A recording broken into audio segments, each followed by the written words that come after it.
wise men, scribes.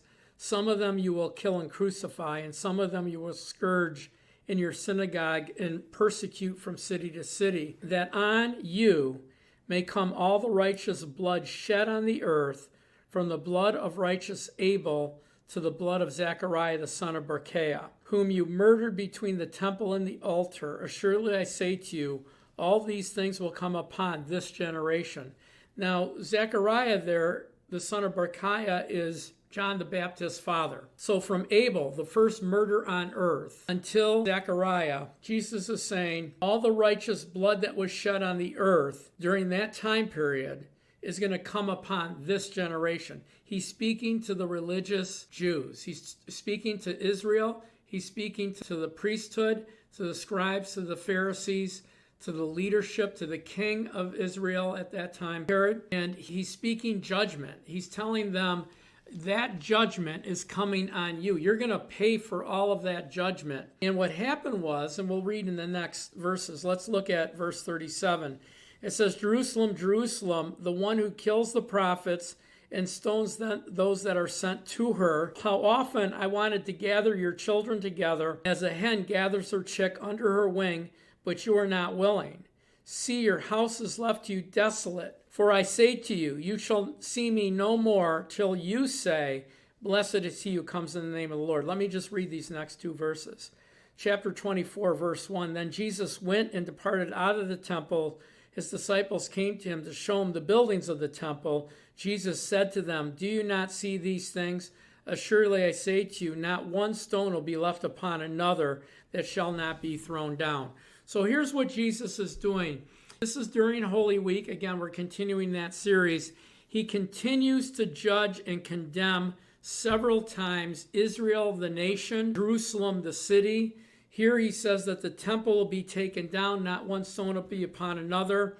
He proclaims that the righteous blood shed on the earth from Abel, the first righteous person murdered, all the way to Zechariah, which is John the Baptist's father, that this generation that's alive then will pay for all of that righteous blood. And he says, I leave my house to you desolate until you say, blessed is he who comes in the name of the Lord. So there's two or three things going on. Not only the judgment is he pronouncing and the taking down of the temple, but he's also saying there's going to be another time in future history where you're going to say, blessed is Jesus who comes in the name of the Lord.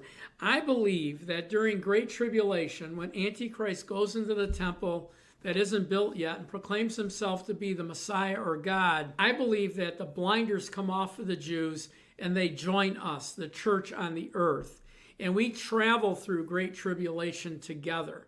But Jesus is saying this is going to happen. Now, 15 verses later, from Matthew 24, verse 1, to around Matthew 13, 14, 15, and 16, the temple is going to be rebuilt.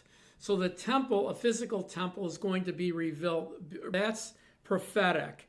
But what I want you to see here is Jesus closing out this. And in our lives, we need to do a couple of things. We need to make sure that what they were doing, their leadership was doing, was what we're doing in leadership today. I believe that the church is way off base. I believe that the normal that God expects of us is not the normal we're living today because we haven't been taught that. I believe our ministry teaches it. But I believe that many, many church leaders have gone after numbers and going after comfort gospel, have gone after the love of God and not what the Bible teaches us, which is repentance and turning toward and living obedient life. That's why Jesus came. God sent him for love for us, that we would have another way to get out of this jackpot and into a relationship with God.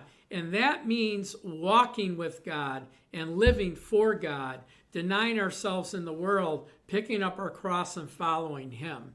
Anyway, that's our message for today. Thank you for watching. Please share, follow, like this message, make a comment, and then please pray about becoming a partner with us to join us on our mission to make new content every week and to build curriculums that we all give away for free. Join us as a partner. God bless you. Have a great day. Thanks for watching.